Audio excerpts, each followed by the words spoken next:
It started with a train ride I almost didn't take. That night, I had worked late and missed my usual connection. The platform was nearly empty when the last train screeched into the station. Tired, half asleep, I climbed aboard without a second thought. The carriage was dimly lit, with only a handful of passengers scattered about. An old man reading a newspaper, a young couple whispering to each other, and at the far end, a woman in a gray coat staring out the window. At first, nothing seemed unusual. Just another late ride home. But then I noticed her. The woman in the gray coat hadn't moved once. Not even to blink. Her reflection in the glass looked wrong somehow, like it was watching me instead of following her own movements. I tried to brush it off. Long day, tired eyes, imagination playing tricks. I pulled out my phone, scrolling aimlessly, until the train lurched and the lights flickered. When the lights came back, the seat where she'd been sitting was empty. No footsteps. No sound. Just gone. Confused, I glanced around. The other passengers didn't seem to notice. The couple was still whispering, the old man still buried in his newspaper. I leaned forward, looking down the aisle. Her gray coat was nowhere to be seen. But then my phone buzzed. Unknown number. One new message. Don't get off at your stop. My stomach tightened. I looked up, scanning the carriage again. Nobody was looking at me, but suddenly, it felt like everyone was. I typed back, "Who is this?" No response. The train roared into the next tunnel, darkness pressing against the windows. For the first time, I noticed something else, the map above the door. The train wasn't stopping at the stations it should have.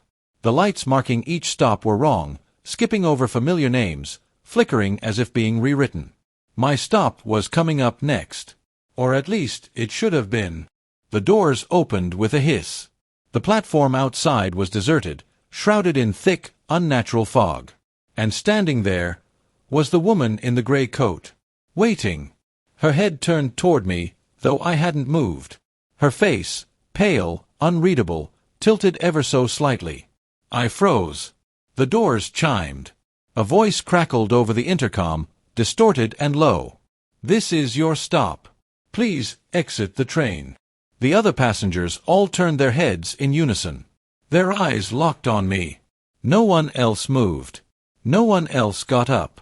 Just me. The doors began to close. My phone buzzed again. "If you get off now, you won't come back." I didn't think much of it at first. The letter had no return address, just my name written in neat, almost old-fashioned handwriting. When I tore it open, a single line stared back at me. "You are not who you think you are." At first, I laughed. It had to be some kind of prank, maybe one of my co-workers trying to spook me. But the more I stared at those words, the heavier they felt. Like they carried a truth I didn't want to face. The next day, another letter arrived.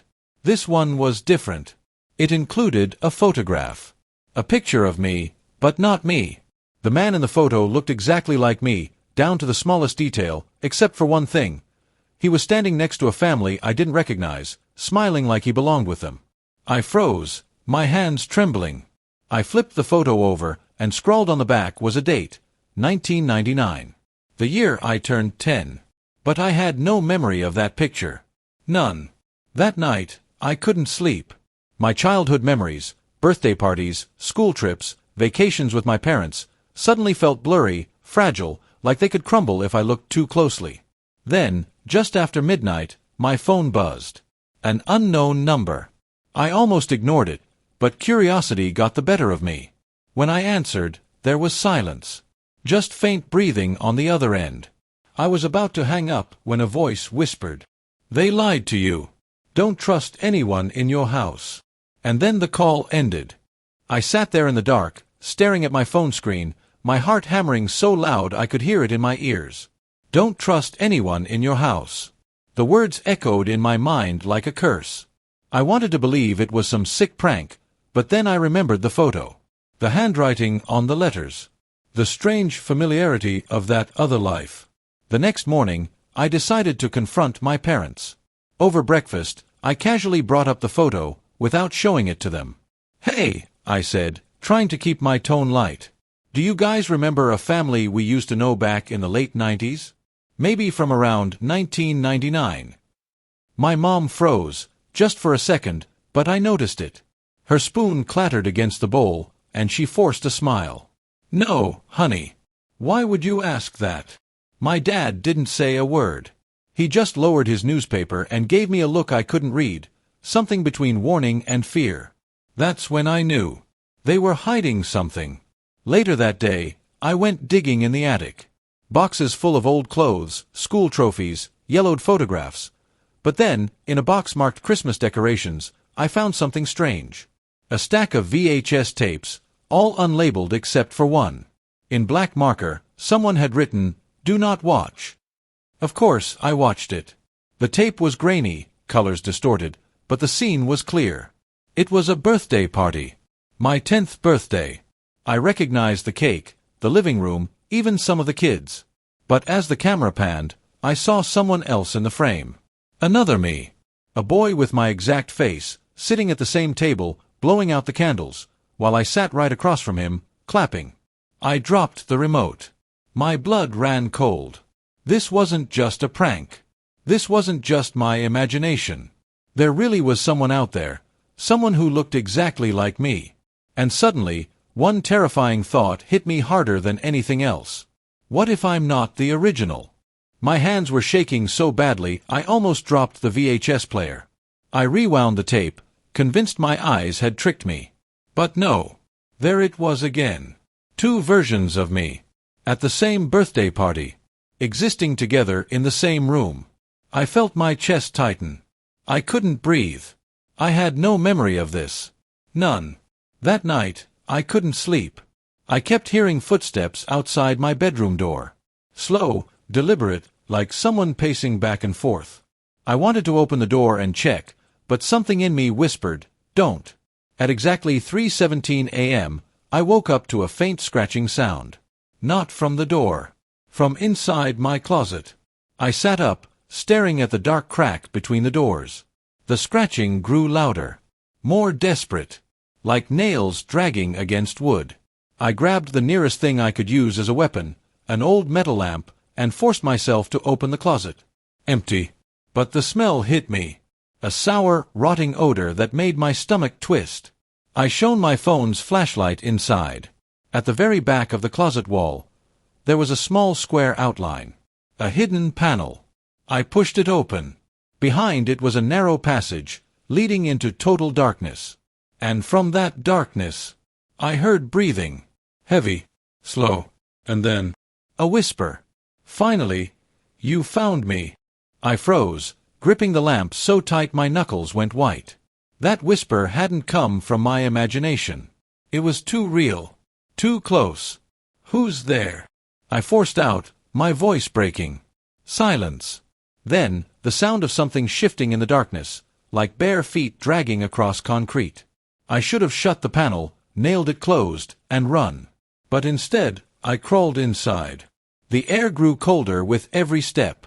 The passage was barely wide enough to squeeze through. Cobwebs brushed against my face, and the rotten smell became overwhelming. After what felt like forever, I reached a small chamber. And that's when my phone's flashlight caught it. A mattress on the floor. A pile of half-eaten food containers. And taped to the wall, dozens of photographs. All of me. Sleeping. Eating. Walking to school. Some taken years ago. Some taken just last week. I felt bile rise in my throat. Someone had been watching me my entire life. And then, from the corner of the chamber, a figure stepped into the light. It was me. Or at least, it looked exactly like me. Same face.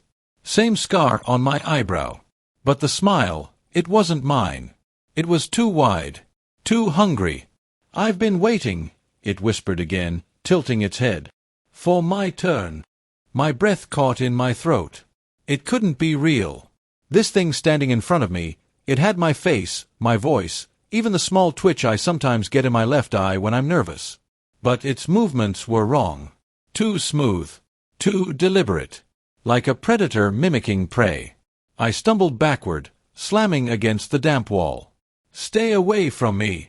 I shouted, my phone trembling in my hand. The other me only laughed, a hollow, jagged sound that scraped at my bones. "You don't understand," it said softly. "I'm not the copy." Its eyes glimmered in the weak light. "You are." My head spun. The room seemed to tilt. I shook it off, refusing to believe the madness spilling from its mouth. But then it gestured toward the photographs taped across the wall. "All those years," it whispered, "I've watched you live the life that was supposed to be mine. Friends, birthdays, school, a bed." It stepped closer, its bare feet silent against the concrete. "While I was kept here, in the dark." My stomach twisted. No, that's not possible. But even as I said it, flashes of memory stabbed at me. How Mom used to lock the basement door with not one, but 3 different latches. How Dad would go pale whenever I asked about the scratching noises I swore I heard from the floorboards at night. I remembered being told never to wander past the old storage room. Never to ask why certain doors were always sealed. And suddenly, everything made sense. Why do you look like me?" I croaked. Its grin widened. "Because I am you. The original. The one they tried to hide." It leaned closer, its breath icy against my ear. "They took me away, locked me down here, and replaced me with you.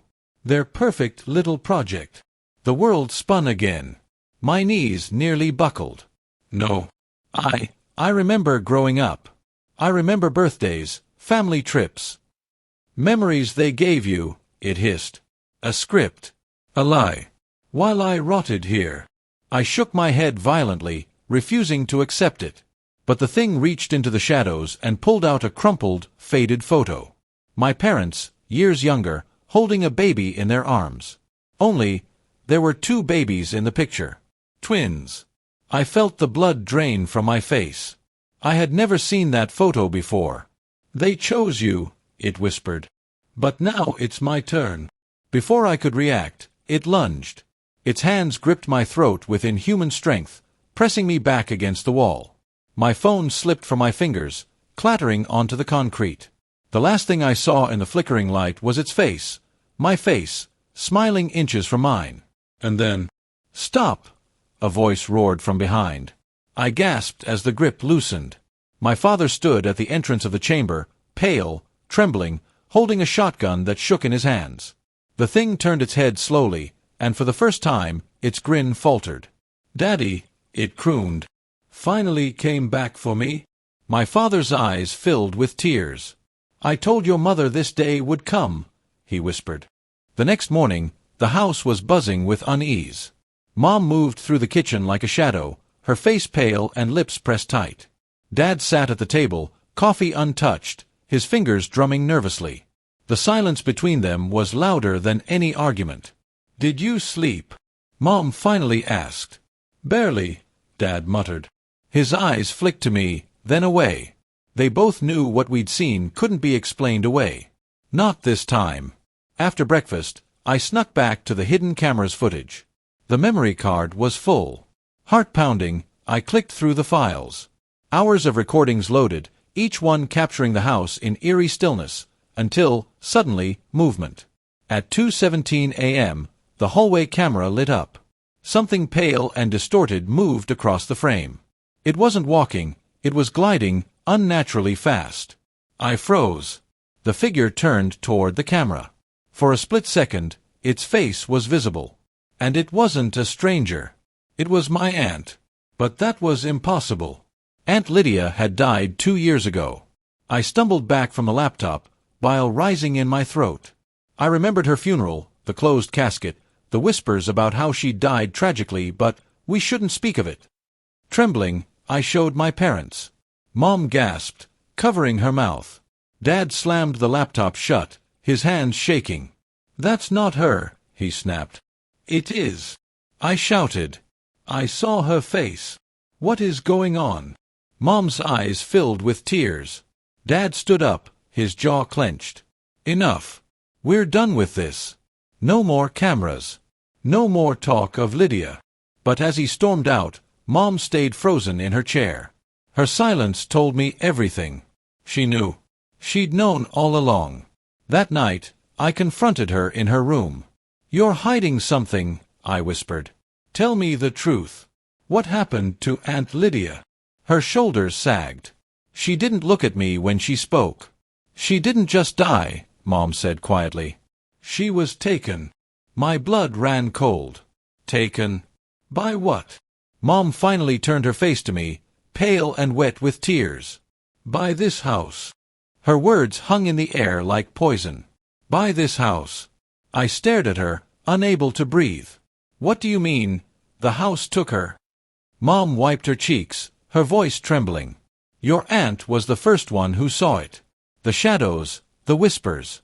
We all thought she was losing her mind, but she swore the house was alive. She said it fed on us, little by little.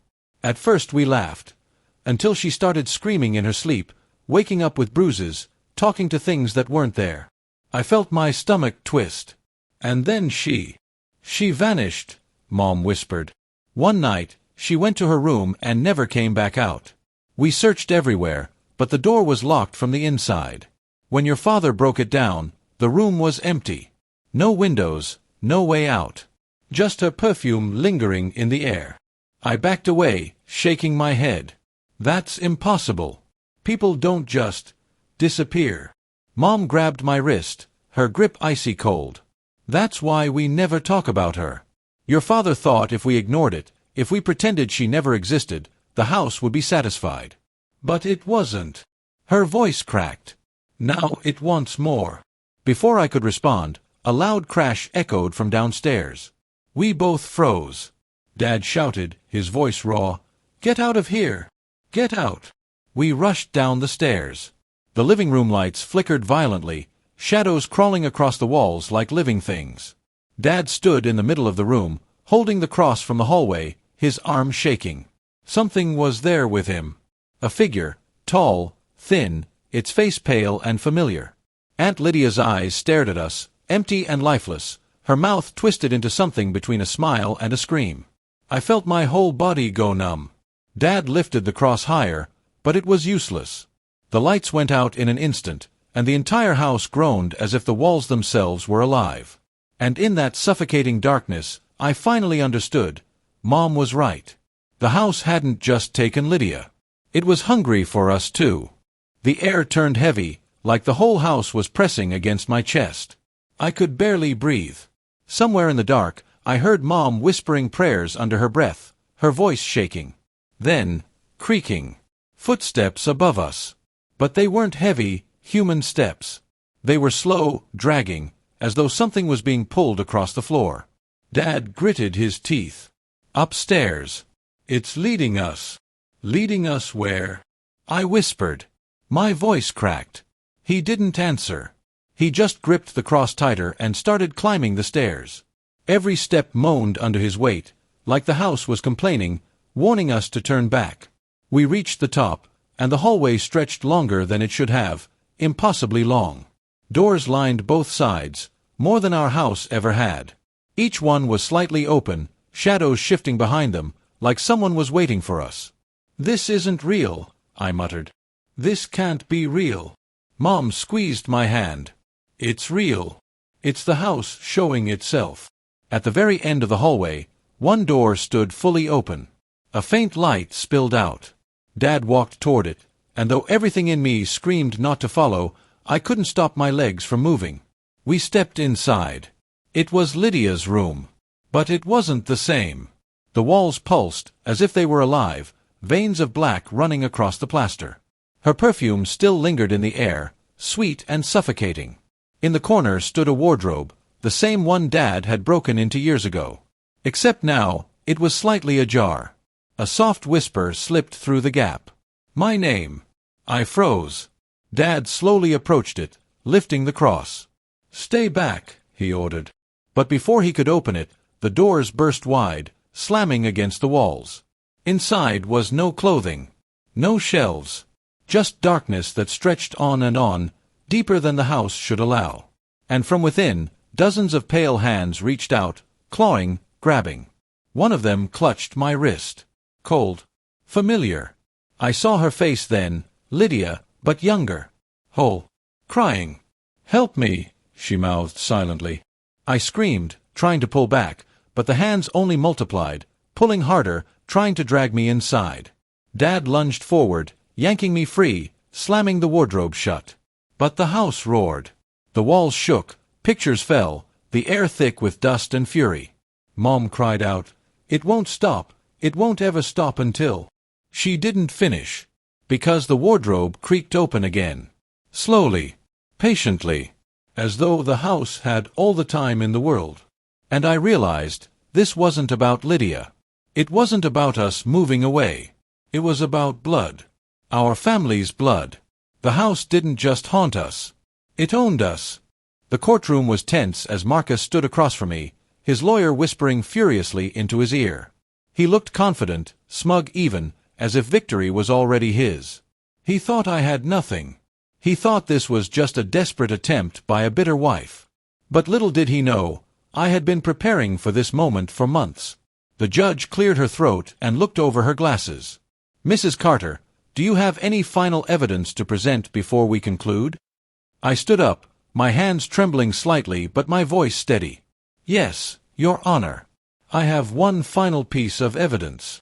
The bailiff wheeled in a large screen and set it up in front of the court. Marcus shifted in his seat, finally losing a bit of his composure. He knew something was coming, but he didn't know what. I pressed play. On the screen appeared a series of videos, hidden camera footage from my own home. Marcus could be seen meeting with his so-called business partners. They weren't investors. They were scammers. Together, they laughed about the fake contracts, the stolen money, and worst of all, the fact that he was planning to put all the blame on me. Gasps filled the courtroom. My lawyer smirked. Marcus's face drained of color. And then came the part that truly sealed his fate. A recording of Marcus, speaking directly to one of his partners. "She'll never see it coming. If she tries to fight me, I'll ruin her in court. She's just a housewife. No one will believe her." The room fell silent. The judge leaned back, her expression unreadable.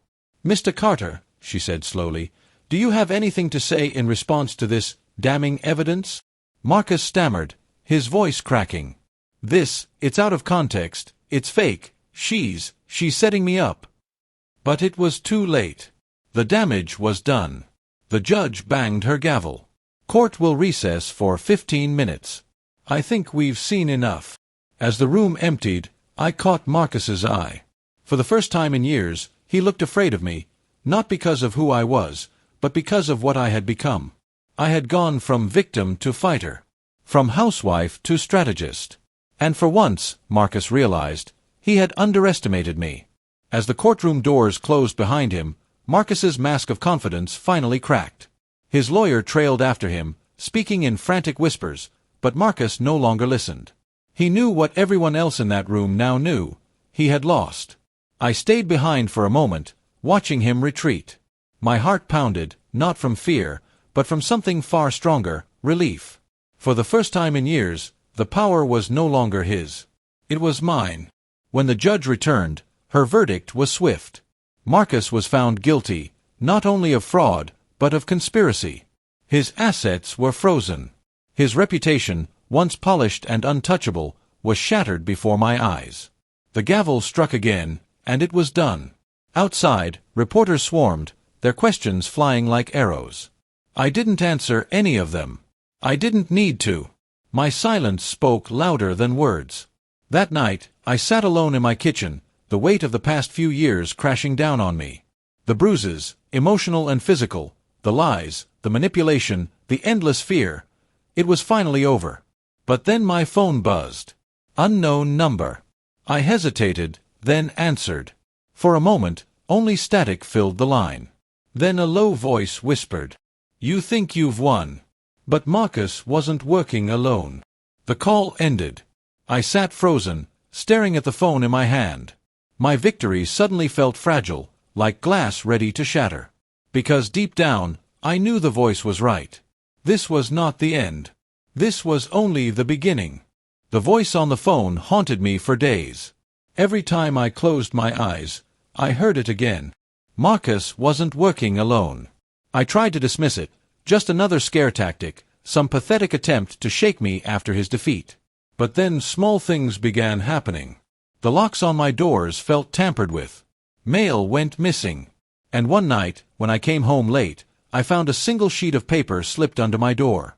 It was blank, except for one symbol, drawn in thick black ink. A circle with 3 jagged lines running through it.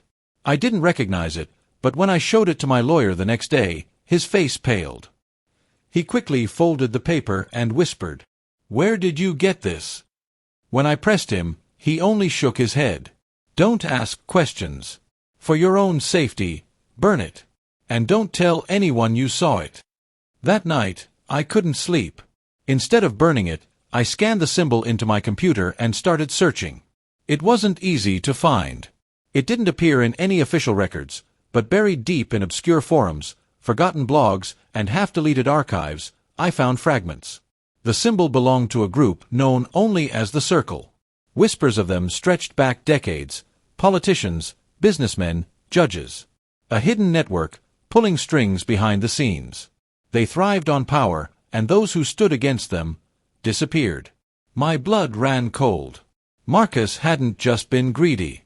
He had been part of something far bigger. And by exposing him, I had put myself directly in their line of fire. The next morning, I woke to find another note on my doorstep. This time, there were no symbols. Just words, written in the same neat, old-fashioned handwriting I had seen once before. "You should have listened. Now it's your turn." The note lay heavy in my hands, the letters pressed into the paper as if carved by a blade. "Now it's your turn." For days I lived like a hunted animal, checking the locks twice, sleeping with lights on, jumping at every sound. But fear wasn't enough anymore. I couldn't keep running. I needed answers. So I did what I had been too afraid to do until now. I went back through Marcus's files. The police had already seized most of his documents, but he had a habit of hiding things in plain sight. False folders, mislabeled accounts, encrypted drives. On an old hard drive buried in the back of his office desk, I found it, a file named simply Circle. When I opened it, my blood froze. Dozens of scanned documents. Meeting notes. Names. Politicians. Judges. Even police chiefs. All marked with that same jagged circle symbol. And next to Marcus's name, one word, Initiate. My hands shook as I scrolled further. That's when I found something worse. A photo. It was me. Sitting at my kitchen table, head bowed, drinking coffee. Taken from outside the window. Below it, a caption typed in clean, cold font. Candidate. I dropped the mouse. My stomach churned. It wasn't just Marcus. They had been watching me. That night, I heard the scratching again. Not from the door. Not from the attic. From inside the walls. I pressed my ear against the plaster, heart pounding. A faint whisper slipped through. Not one voice. Many. Layered, murmuring my name. I stumbled back, clutching my chest, when the lights flickered out. And in the darkness, I saw her. The woman in the gray coat. The one from the train. Standing in my living room, her head tilted just as before, her eyes never blinking. "You don't belong," she whispered, her voice not entirely human. "You were never meant to." Before I could move, she was gone. I fled the house that night, driving aimlessly until dawn, but no matter where I went, I felt it. Eyes on me. At the gas station. In the motel hallway. Reflections that didn't move quite right. By the third day without sleep, I made a choice. I would confront them. Using the documents from Marcus's hard drive, I traced a series of addresses. Abandoned warehouses, private clubs, corporate fronts. All roads led to one place, a derelict estate on the edge of the city, windows blacked out, gates chained. I broke in at midnight. Inside, the air was thick with dust and something else, something metallic, like blood. Candles burned along the hallway despite no one being there. And at the end, in a vast room that looked more like a cathedral than a house, they waited. A circle of figures, cloaked in gray. And in the center, Marcus. Only he wasn't in chains. He wasn't defeated. He was smiling. "Darling," he said softly, spreading his arms. "Finally, you came home." I wanted to scream, to demand answers, but my voice was locked in my throat. He stepped closer, and the others bowed their heads, as if he were their chosen leader. "You thought you destroyed me," Marcus whispered. "But you only completed the ritual. They don't need me anymore. They need you." One of the cloaked figures raised a hand, and the circle tightened. Their hoods slipped back, revealing not strangers, but faces I knew. My parents. My friends. Even the judge from the trial. All of them. Watching. Waiting. "This isn't possible," I gasped. "You're not real. This can't be." Marcus leaned in, his lips almost brushing my ear. "It is real. And you've always known it. The letters. The photographs. The other you. They were never warnings. They were invitations." Suddenly, the air grew thick, heavy. The cloaked figures began chanting in low, guttural voices, their words vibrating through the walls. The floor beneath me pulsed, alive, like a beating heart. And then, she appeared. The woman in the gray coat. But this time, I saw her face clearly. It was mine. I stumbled back, but she mirrored my movements perfectly. Not a reflection, not an illusion, another me, smiling with that same hungry grin I had seen in the chamber weeks ago. "I told you," she whispered. "It's my turn." The circle closed in, their chant reaching a fever pitch. My double reached out, her hand cold as ice as it pressed against my chest. For a moment, everything went silent. Then she spoke one last time, her words echoing inside my skull. "You were never the original." And the world went black. I woke up in a house that wasn't mine. The furniture was different. The photos on the wall showed faces I didn't know. But when I caught my reflection in the mirror, I realized with horror, it wasn't my face anymore. It was hers. Somewhere, in another house, another life. She was living as me. And I was the shadow.